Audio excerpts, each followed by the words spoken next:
Hi வணக்கம் நண்பர்களே. நாம் இந்த வீடியோவில் என்ன பார்க்க போகிறோம்னா செப்டம்பர் 12ஆம் தேதியிலிருந்து செப்டம்பர் 24ஆம் தேதி வரைக்கும் உள்ள வானிலை தகவலை பார்க்க போகிறோம்.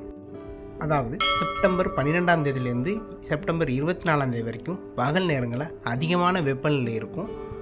மாலை அல்லது இரவு அல்லது அதிகாலை நேரங்களில் சில இடங்களில் மட்டும் மழை பெய்ய வாய்ப்பு இருக்குது. அது எந்தெந்த இடங்கள்ங்கிறத நம்ம பார்ப்போம். அதாவது தென் மாவட்டங்களான கன்னியாகுமரி, திருநெல்வேலி, தென்காசி, தூத்துக்குடி, விருதுநகர், ராமநாதபுரம், தேனி, மதுரை, சிவகங்கை, இதேபோல் டெல்டா மாவட்டங்களான தஞ்சாவூர், திருவாரூர், நாகப்பட்டினம், மயிலாடுதுறை, கடலூர் மற்றும் வட மாவட்டங்களான சென்னை, காஞ்சிபுரம், திருவள்ளூர், செங்கல்பட்டு, விழுப்புரம், பாண்டிச்சேரி, கள்ளக்குறிச்சி, திருவண்ணாமலை, ராணிப்பேட்டை ஆகிய பகுதிகளில் சில இடங்களில் நாம் மழை எதிர்பார்க்கலாம்.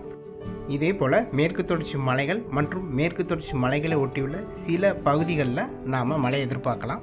அதாவது பகல் நேரங்களில் அதிகமான வெப்பநிலை இருக்கும். பெரும்பாலான இடங்களில் 100 டிகிரி முதல் 104 டிகிரி வரை வெப்பநிலை பதிவாகும். புழுக்கம் அதிகமாக இருக்கும்.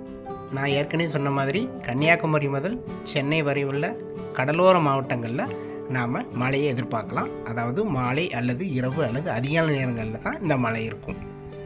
எல்லா இடங்கள்லையும் ஒரே நேரங்களில் மழை இருக்காது. சில இடங்களில் குறைவான மழை, சில இடங்களில் மிதமான மழை இருக்கும், சில இடங்களில் மழை பெய்யாமலும் ஒதுக்கவும் செய்யும்.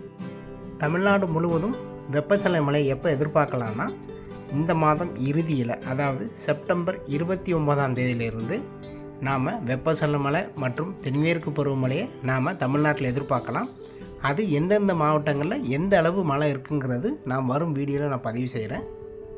இதே போல் அக்டோபர் 15ஆம் தேதி வரைக்கும் வெப்பச்சலன மழை மற்றும் தென்மேற்கு பருவமழை தமிழ்நாடு மற்றும் கேரளாவில் இருக்கும்.